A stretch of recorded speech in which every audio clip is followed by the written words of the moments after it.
እስክንድር ነጋ የአማራን ትግል እንዲጠልፍ በዓለም አቀፍ የስለላ ድርጅቶች ተልዕኮ የተሰጠው ትግል አፍራሽ ሰው ነው። ማስረጃ ካላችሁ በጥሞና እስከ መጨረሻው አብረውን ይቆዩ። ታዲያ ቻናላችንን ሰብስክራይብ፣ ኮሜንት፣ ላይክ፣ ሸር ማድረጎን አይዘንጉ። እስክንድር ወደ ትግል የሚገባው አማራው ሲደራጅ፣ አማራ መታገል ሲጀምርና አማራ የትግል ድርጅቶችን ሲመሰርት ነው። ይህ የእስክንድር የትግል ታሪኩ ነው። ለምን ብለን ጠይቀን መልስ ይዘናል። ለብዙ ዓመታት በጋዜጠኝነትም በሰብአዊ መብት ተሟጋችነትም የምናውቀው እስክንድር ነጋ ከ10 በላይ በአማራ ድርጅቶች ገብቶ ሁሉንም አፍርሷል። ታዲያ እስክንድር ነጋ እየታገለ ወይንስ ትግልን እያፈረሰ ነበር? ደጋግመን ልንጠይቀው የሚገባ ጥያቄ ነው። ሌላም ጥያቄ እንጨምር።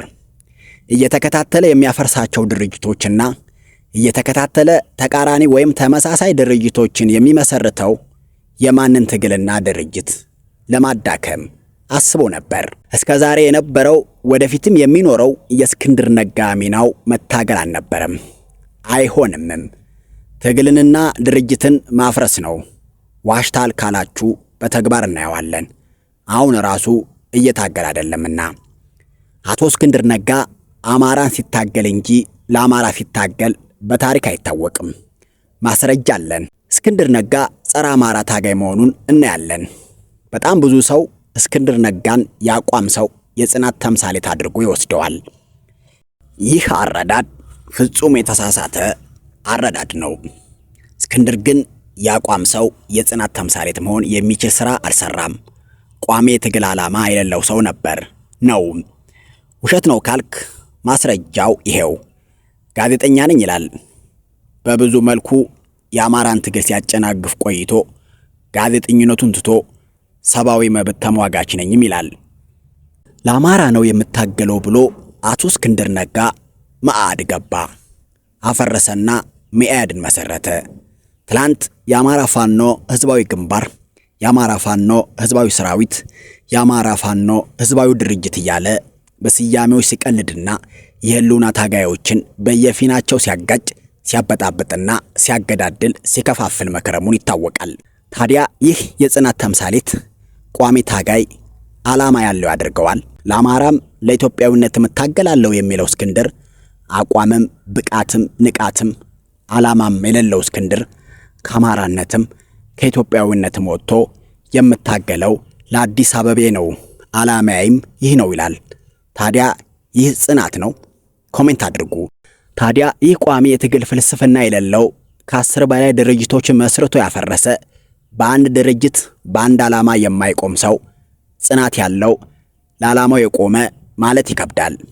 እስክንድር ዓላማው ትግልን ማኮላሸት፣ ድርጅትን ማፍረስ ነው። ሁላችንም መጠየቅና መመለስ አለብን። የትግል ዓላማና ግብ የሌለው ሰው አማራ በታገለ ቁጥር ታጋይ ነኝ እያለ ወደ ትግል ሜዳ የሚወርድ ለምንድን ነው? በዚህ አጭር ደቂቃ ዓላማውን ፍንትው አድርገን እናሳያችኋለን። ለብዙ ሰው እንዲደርስ ሰብስክራይብ፣ ሼር፣ ኮሜንት፣ ላይክ ማድረግዎን አይርሱ። የአማራ ሕዝብ ትግልን እግር በእግር እየተከታተለ የሚከፋፍለው የሚያጠፈውና የሚጠልፈው የሚበትነው እስክንድር ነጋ ወደ ትግል የሚገባው አማራው ሲደራጅ ሲታገልና ድርጅት ሲመሰርት ነው። ሐቅ ነው። በፕሮፌሰር አስራት ወልደየስ አማካኝነት የተመሰረተውና የመጀመሪያው የአማራ ድርጅት የሆነው መአድ ወይም መላው አማራ አንድነት ድርጅት ሀ ብሎ ሲመሰረት እስክንድር ነጋም ወደ ትግል ትወና ሀ ብሎ ገባ። መአድንም ተቀላቀለ። በዛ በአሜሪካ እንዳለ የተሰጠው ተልዕኮ የአማራን ድርጅት የአማራ ትግል እግር በእግር እየተከታተለ እንዲያፈርስ ነውና መአድን አፍርሶ መሪዎችን አስገድሎ መአድን ወደ መኢአድ ቀይሮ መኢአድን መስርቶ የአማራ መሰባሰብ በትኖ የፓርቲ ትግል አቆመ። እናሳትልም። እናማ ዓላማው የአማራ መሰብሰቢያ ድርጅት ማጥፋትና አማራ መበተን ነውና መአድን ካጠፋ በኋላ መኢአድን አጥፍቶ ከፖለቲካው መድረክ ጠፋ። ዓላማው የአማራ መሪዎችን ማስገደል፣ የአማራ ድርጅቶችን ማፍረስ፣ አማራ በብሔር እንዳይደራጅ ማድረግ ነበርና ለረጅም ዓመታት አንዴ ጋዜጠኛ ነኝ፣ አንዴ ሰብአዊ ተሟጋች ነኝ እያለ ስሙንና ዝናውን ሲገነባ ቆየ። በኋላ አማራው የሚደርስበትን በደል አንገሸገሸውና ራሱን ለመከላከል መንቀሳቀስ፣ መደራጀት ጀመረ። የአማራ ህዝባዊ ትግል አብንን ወለደ። አብን በመላው አማራና በናዝሪት፣ በድሬዳዋ፣ በጉራጌና በመላው አዲስ አበባ መወደድ ጀመረ። አቶ እስክንድር ነጋ የአዲስ አበባ አማራ ነኝ ማለቱ አላስደሰተውም። እጅግ በጣም ይረብሸው ነበር። ወደ አሜሪካም ተጓዘ። ከኤርሚያስ ለገሰና ከሌሎች ከብዙ ጸረ አማራ ኃይሎች ጋር ብዙ ከዶለተ በኋላ የአዲስ አበባ ባላደራ ምክር ቤት ወይም ባላደራ አቋቋመ። ከአብይ ጋር የተጋጩ የሚመስል ትወና ተወኑና ከወራት በኋላ አዲስ አበቤነትን የሚያቀነቅን አማራውን ከአማራነቱ የሚነጥልና ሌላ ማንነት የሚሰጥ ባልደራስ የሚል ፓርቲ መሰረተ። አቶ እስክንድር ይህንን ፓርቲ ቢመሰርትም የአዲስ አበባ ህዝብ ለአብን ከፍተኛ ፍቅር ነበረው፣ አማራ ነውና። እስክንድር ይህ ነገር ፈጽሞ አላስደሰተውም። ከዛ በመጣመር በሚል ስበብ ከጋሻው መርሻ ጋር ተመሳጥሮ አብንን አዲስ አበባ ላይ እንዳይወዳደር አደረገ። አብን አይወዳደርም በመባሉ የአዲስ አበባ ህዝብ ምርጫ ካርድ ማውጣቱን ተወ። ባልደራስም ዝቅተኛ ድምፅ አገኘ።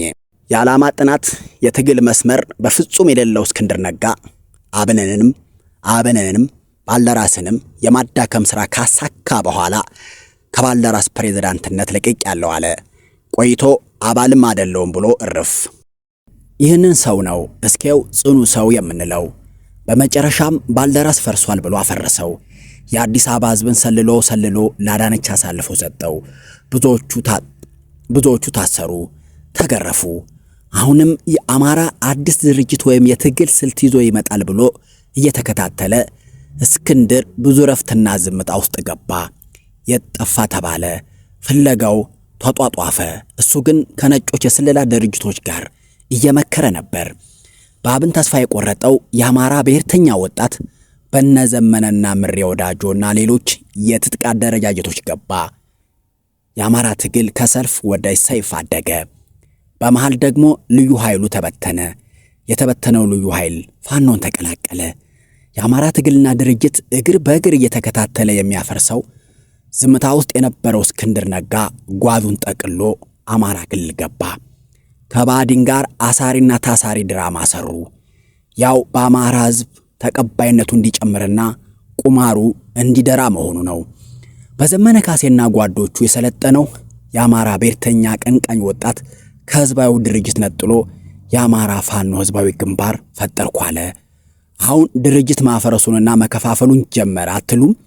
ይህም ሲነቃበት ያልነቁትን ሰብስቦ አንድ አደረጃጀት ውስጥ የነበረውን ለሁለት ከፍሎ የአማራ ፋኖ ህዝባዊ ሰራዊት መሰረትኩ አለ። ተከተሉኝ። እስክንድር ማፍረስ፣ መከፋፈል፣ ከዛ ማጥፋት ዓላማው ነውና አንዱን የአማራ ድርጅት ለሁለት ከፈለው፣ እርስ በርሱ አናከሰው። አሁንም ይህንን ስውር ተልእኮውን የተረዱ ሰዎች ዞር በል ሲሉት በገንዘብ የገዛቸውን ፋኖዎችን ሰብስቦ የአማራ ፋኖ ህዝባዊ ድርጅት መሰረትኩ አለ። አሁንም የድርጅት ማፍረስ ስራውን ቀጠለ ማለት ነው። በዚህ ሁሉ ሂደት ታጋዮችን በየፊናው ሲያጋጭ፣ ሲያበጣብጥና ሲያገዳድል፣ ሲያከፋፍል መክረሙ ይታወቃል። እጅግ አድካሚ ከሆነ ትግል በኋላ አፋብን ሲመሰረት ከ19 ፖሊት ውስጥ አንዱ አደረጉት። እኛም እያመመን ዝም አልን። እስክንድር ነጋ ድርጅት ማፍረስና የግሉ ማድረግ እንጂ በጋራ መታገል ተልእኮውና ባህሪው አይደለምና እኔ ተራ አባል ነው የምሆነው፣ ስልጣን አልፈልግም ብሎ አረፈው። ብቻውን የቀረው እስክንድር ነጋ ራሱን እንደ ድርጅት ቆጥሮ መግለጫ ይሰጣል። አጃይብ ነው። ከዛማ ዳስጣል ዘፈን መጣልሃ። በዚህ ዘፈን መላው የኢትዮጵያ ህዝብ በተለይ በአዲስ አበባ ያለው አማራ ተነቃቃ። ፋኖችን ለመቀላቀል ለመቀበል ተዘጋጀ። ከአዳነች አቤቤ ጋር መከሩ። ከዛም ወሰኑ። በትግል ስም አዲስ አበባን የአማራ መናገሻን ሚኒሊክ የቆረቆራትን ከተማ የአማራ አይደለችም አማራ ጎረቤቷ ነው ብሎ መጣ እስክንድር ነጋ። ከዛ በሪከርዱ ላይ ምን ይላል አቶ እስክንድር ነጋ? የቴዲ ዘፈን የአዲስ አበባን ወጣት ስላነቃቀው ይህንን መነቃቃት ተጠቅመን መልሰን እንምተው አይነት ጨዋታ ገባ። በእድሜ ልኩ ህዝብን አነቃቅቶ አደራጅቶ የማያውቀው እስክንድር ነጋ ሰዎች ባነቃቁት ህዝብና ፖለቲከኞች በገነቡት ድርጅት እየገባ ታጋይ ነኝ ማለትና ማፍረስ ልማዱ ነው። ለፋኖ አጋዥ አደረጃጀት ከመፈጠሩ በፊት እኛ ቀድመን አደራጅተን ለራሱ ለፋኖ ጸር አናረገውም፣ ዋናውን ደግሞ እያሳሰርን አናጠፈውም ብለው ከአዳነች አበቤ ደህንነቶች ጋር ሆነው መከሩ። ከዛማ አዲስ አበባ ስትመጡ ሰላሌ ላይ በሚንጫ እንጨፋጭፋችኋለን እና መሰል አሰቃቂ ዛቻዎችን በማድረግ የሚታወቀውን ሀብታሙ በሻና መሰሎችን በግልጽ አክፎ መጣ። የአብይ አማራዎችን የዝናሽ ተላላኪዎችን አምሳሉ አስናቀ፣ ሙሉ ዓለም ገብረ መድን፣ ሙላት አድኖ፣ ቀለብ ስዩም፣ አበበ ካሳውንና መሰል የብልጽግና አስገባሪ መደዴን ኋላ ቀር ሰገጦችንም አስከትሎ መጣ። ድርጅት ያቋቋሙት አማራ ጦርነቱን ካሸነፈ በኋላ አዲስ አበባ እንዳይገባ ነው። ሚዲያ ብቻ አይደለም። እነ እስክንድር ነጋ የአዲስ አበባ ወጣትን እንዲህ እያሉ እያደራጁት ነው። ለምን በክፍለ ሀገር ልጅ ትገዛላችሁ? ድሃ የሆናችሁ ስራ አጥ የሆናችሁ ሌሎች ስለሚመሯችሁ ነው። ፋኖ ቢመጣም ለአማራ እንጂ ለአዲስ አበባ ልጅ ምንም አይጠቅምም፣ ሌላ ተረኛ ነው እያላቸው ነው። አዲስ አበቤ የሚል የተለየ ፖለቲካዊ ማንነት ወይም አይዴንቲቲ በመፍጠር የአዲስ አበባ አማራነትን ትላንት እንደፈተነው ሁሉ ዛሬም ሌላ የከፋፋይነት አደረጃጀት ይዞ ብቅ ብሏል። አዲስ አበቤ የህልውና አደጋ አለበት ይሉሃል። የትኛው አዲስ አበቤ? ኦሮሞ፣ ትግሬው፣ ኤርትራው፣ ጉራጌው ወይንስ አማራው? አዲስ አበቤ የህልውና አደጋ የለበትም። አዲስ አበባ ውስጥ ያለው አማራ በሌላው ክልል እንዳለው አማራ የህልውና አደጋ አለበት፣ ተለይቶ የተጠቃ ነውና። እና እስክንድር ሆይ አማራ ምን አድርጎ ሆነው እንዲህ የምታሳድደው? እባክህ ከአማራ ትግል ላይ እጅህን አንሳ ለማለትና አማራዎችና አዲስ አበባዎች ደግሞ ራሳችሁን ከሞትና ከስራ አድኑ። የተሰማችሁን ስሜት ወይም ተቃውሞ ካላችሁ ደግሞ ኮሜንት አድርጉ። ሰብስክራይብ እንዳይረሳ። እናመሰግናለን።